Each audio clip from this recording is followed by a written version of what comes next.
Hello guys, and welcome to a somewhat belated April TBR video.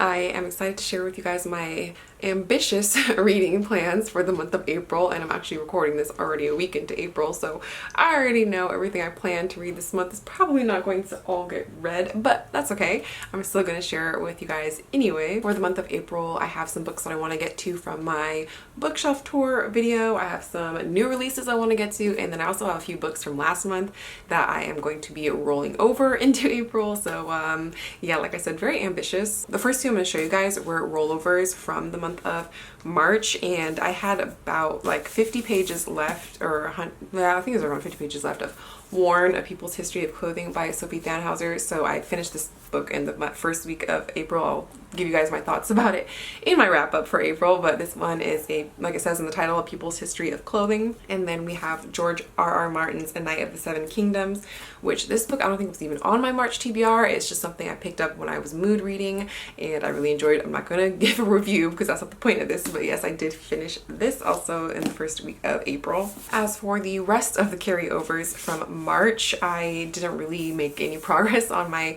book series in March, so I just rolled the two of them over into April, which is fine because these I'm just reading still at my own pace. I just was wanting to try to read like one every month. So the first one we have is Fool's Errand by Robin Hobb, the first book in the Tawny Man trilogy. I actually started this one yesterday, so I know I will get to it this month. I'm already about 100 pages in and I'm really enjoying it so far. And then we have Chapter House by Frank Herbert. And I had checked out the audiobook from my library for this, and I'm just realizing I need to be physically reading these books because my mind wanders way too much. So I'm hoping to get to this one this month, but at the same time, if I don't, it's not the biggest deal. I'll just roll it over again into next month. And then one more that I didn't get to last month that I'm rolling over, I haven't started or anything, is Cherish Farah by Bethany C. Morrow.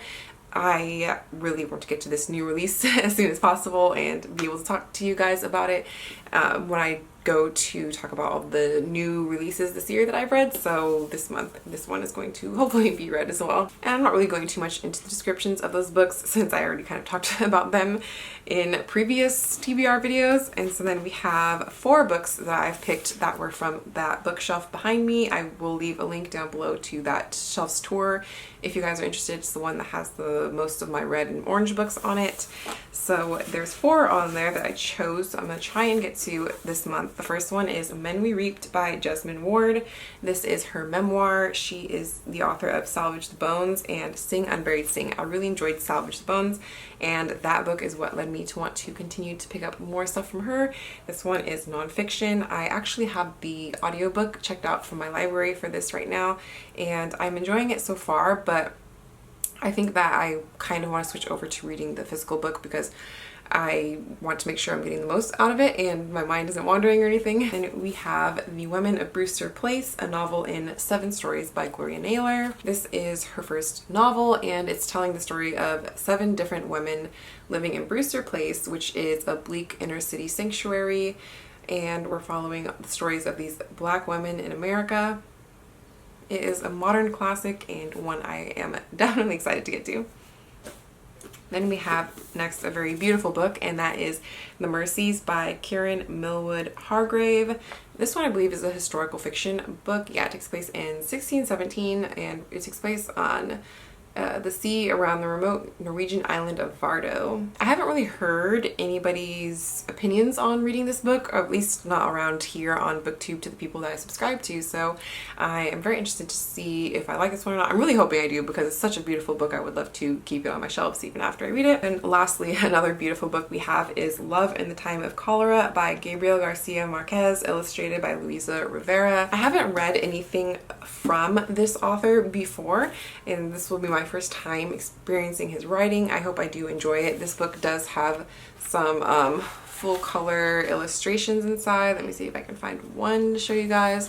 I think that they are very beautiful, and I have seen this title around a lot of times before. Also, somewhere else on my shelves behind me, I have his other book, 100 Years of Solitude, so it's about time that I read something from him and see how I feel about it. The rest of the books that I'm going to attempt to get to, I actually don't own physical copies of. The rest of these books I'm either checking out as an ebook or most likely an audiobook from my library. There's a lot of books I'm on hold for, so I'm not sure exactly, depending on what times my holds come in and how I can slot them into the rest of my reading, exactly which books I'm going to be getting to.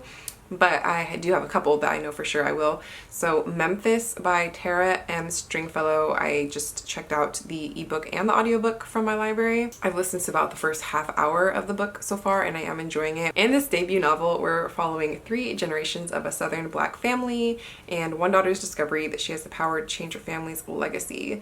So far I'm still in the first part, which is taking place in the summer of 1995, and we're following 10-year-old Joan and her mother and her younger sister who are fleeing from their father's temper and they're seeking refuge in her mom's ancestral home in Memphis. I just was able to check out the ebook of Portrait of an Unknown Lady by Maria Gainza.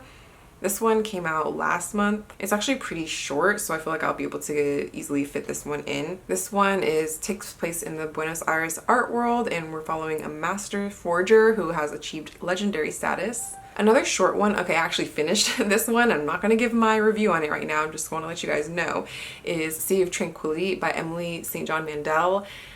This one came out literally as of when I'm recording this like 2 days ago, and I finished it very quickly. The audiobook was super short. It was like just over 5 hours, so it only took me 2 days to listen to. And this one is her third book from her that I read. I don't know if it's her third book that's being published. But yeah, I'm not going to spoil my thoughts or anything on that. I'm just going to save it for my wrap up. I am on hold currently, and I know I'll be getting it soon because it says on my app here that it's available soon, is 9 Lives by Peter Swanson. And I know I'll be able to listen to this one really quick because this is only 7 hours too.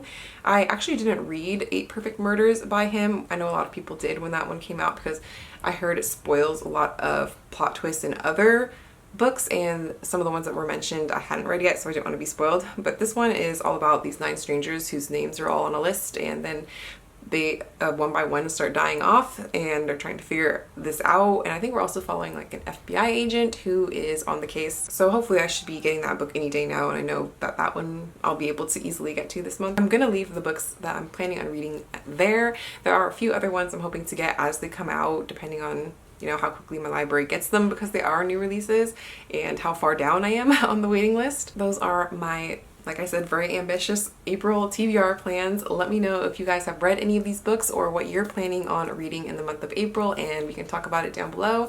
I will see you guys next time. Bye!